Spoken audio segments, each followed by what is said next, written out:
Hello everyone, this is Arushi Pratap. Welcome to crypto PM channel. I hope सभी अच्छे होंगे। Market हमें यहाँ पे थोड़ी सी रेड देखने को मिल रही है, तो जानते हैं इस वीडियो में what's the latest news in the crypto market. And if you new to this channel, don't forget to subscribe and hit the bell icon so you won't miss our videos. SEC reviewing Grayscale, Dogecoin and XRP ETF, new era for crypto.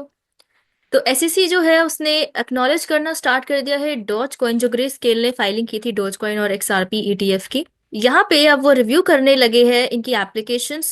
उनको applications मिल चुकी है और अब reviewing start होगी, और उसके बाद अ, वो सब चीजें देखेंगे, एग्जामिन करेंगे कि whether these ETFs comply with financial regulations और क्या इन्वेस्टर्स के लिए सेफ है।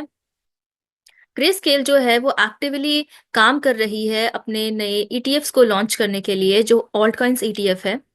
The company previously succeeded in getting approval for its bitcoin ETF, Ethereum ETF.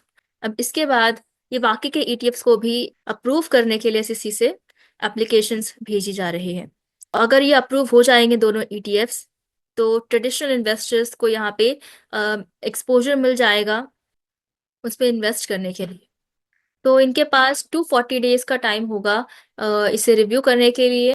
240 days के अंदर अंदर अगर इनको अप्रूव करना होगा तो कर लेंगे, रिजेक्ट करना होगा तो वही बता देंगे। Moving to next news. Abu Dhabi Sovereign Wealth Fund steps into Bitcoin worth $436 million ETF investment।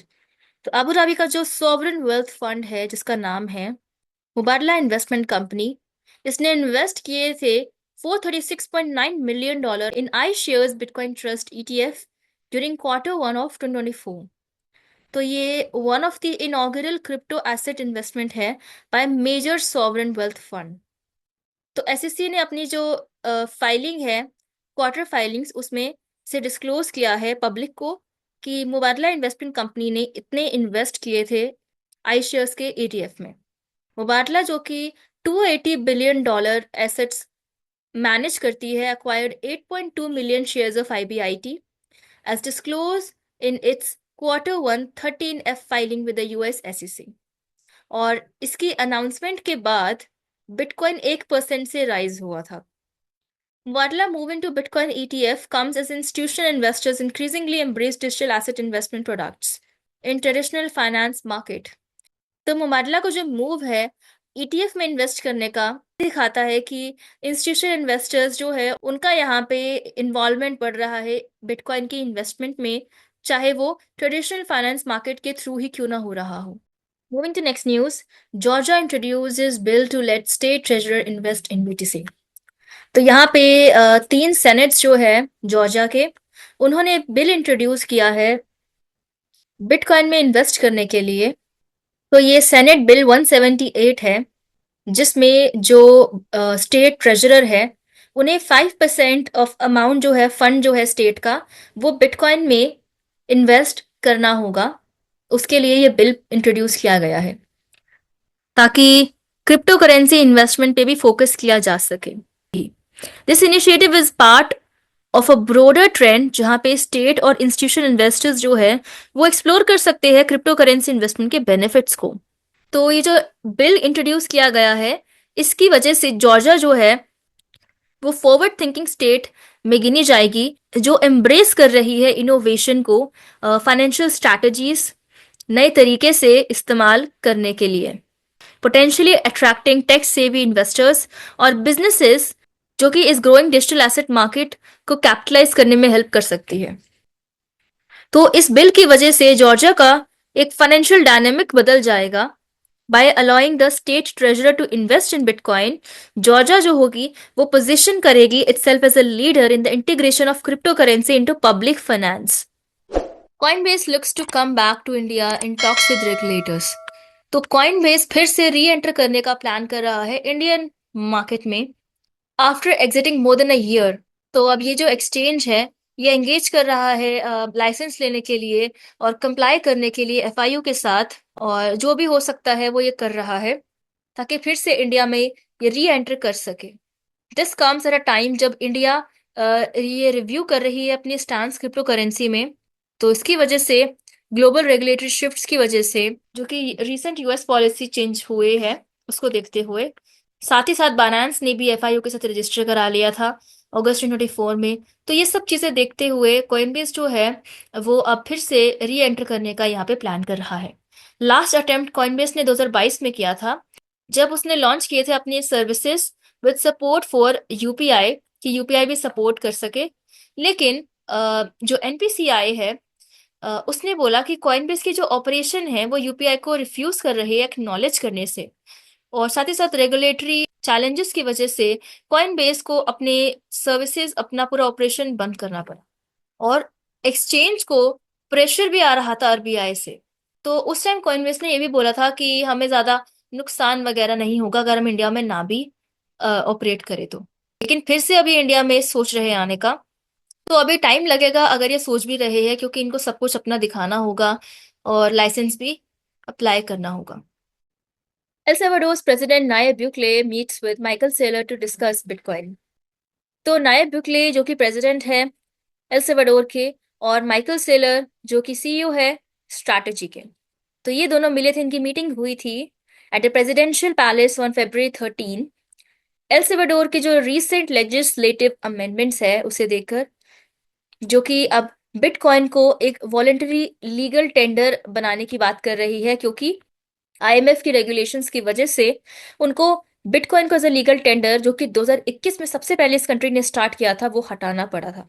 साथ ही साथ जो कि टैक्स पेमेंट्स है क्रिप्टो से रिलेटेड, उसको भी प्रोहिबिट कर दिया था आईएमएफ की रेगुलेशंस की वजह से। एल सेल्वाडोर प्रेसिडेंट नायब बुकले और स्ट्रैटेजी के जो फाउंडर माइकल सेलर है, वो Casa Presidencial, the presidential house of El Salvador में मिले टू डिस्कस बिटकॉइन, और क्या पोटेंशियल बेनिफिट्स है एल सेल्वाडोर में बिटकॉइन के लिए, उस पे इन्होंने बात करी।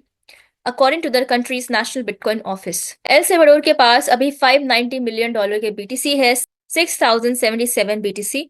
साथ ही साथ स्ट्रैटेजी ने अभी लास्ट वीक 7633 बीटीसी परचेज किए थे, जो कि अब $46 बिलियन टोटल इनकी होल्डिंग्स हो जाती है। तो एल सेल्वाडोर में बिटकॉइन की सिचुएशन थोड़ी सी कॉम्प्लेक्स चल रही है। डिस्पाइट ऑफ द रेगुलेशंस जो कि आईएमएफ ने लगाए हैं, बीटीसी तो ये रोज परचेज कर रही है एक एक, जो भी डॉलर कोस्ट एवरेजिंग इनका बनता है उसके हिसाब से। लेकिन जिस तरीके से पहले बीटीसी यहाँ पे चलता था, वो फ्रीडम इनको नहीं मिल पा रही है, क्योंकि इन्होंने लोन ले रखा है। तो ये जो भी अमेंडमेंट इस आईएमएफ ने लगाई है, अकॉर्डिंग टू माओ, कि बीटीसी को भी टच नहीं करना है, article 8 of the changes removes the state obligation bitcoin transactions के रिगार्डिंग, और potentially affecting the future of Chivo, जो कि इनका वॉलेट है। तो उसको देखते हुए ये मीटिंग रखी गई थी।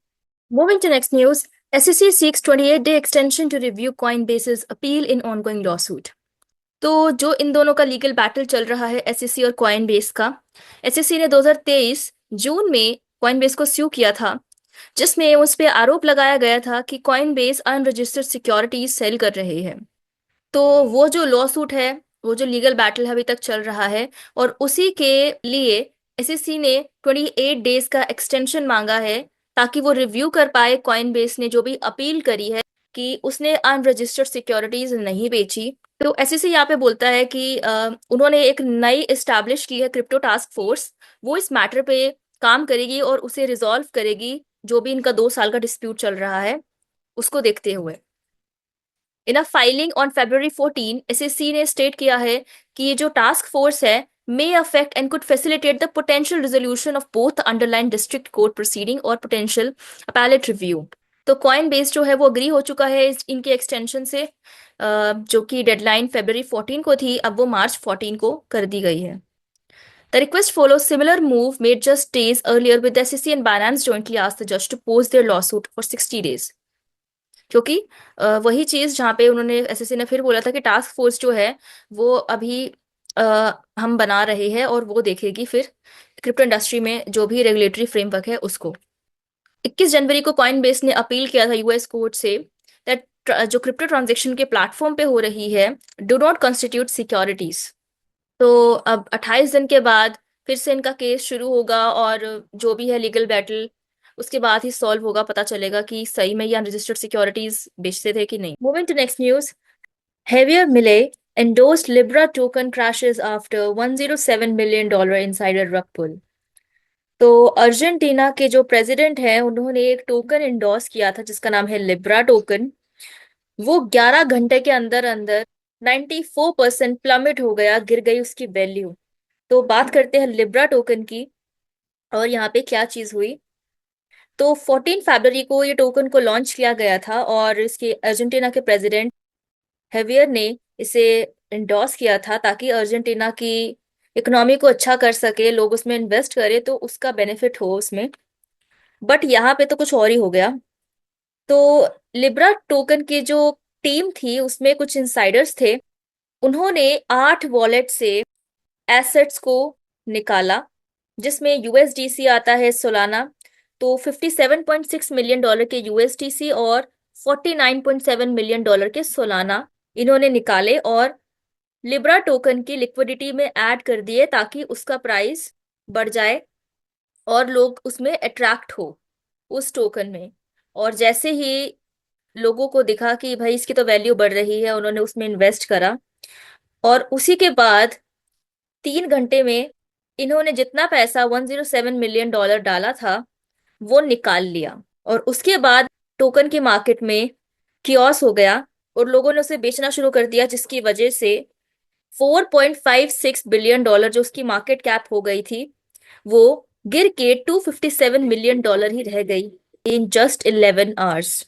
तो यहाँ पे जो अर्जेंटीना के प्रेसिडेंट है, उन्होंने पहले ट्वीट किया था कि हम एक प्राइवेट प्रोजेक्ट लेकर आए हैं, उसका एक टोकन है, will be dedicated to encouraging the growth of Argentine economy by funding small Argentine businesses and startups, long live freedom. लेकिन ये होने के बाद उन्होंने अपना ट्वीट डिलीट कर दिया, क्योंकि उनको बहुत सारे क्रिटिसिज्म यहाँ पे आने लग गई। तो ये जो रग पुल हुआ है, इसमें इनसाइडर्स ने तो अपना पैसा बना लिया, जितना ओरिजिनल अमाउंट उन्होंने लगाया था उतना ही निकाल लिया, लेकिन बाकी लोगों का यहाँ पे लॉस हो गया। तो ऐसे रग पुल स्कैम्स क्रिप्टो मार्केट में बढ़ी जा रही है। इससे हमें थोड़ा बचकर रहना पड़ेगा, ताकि हमें लॉस ना हो जाए। So thank you everyone being till last with in this video. मिलते हैं दूसरे वीडियो में। Till then bye bye and take care.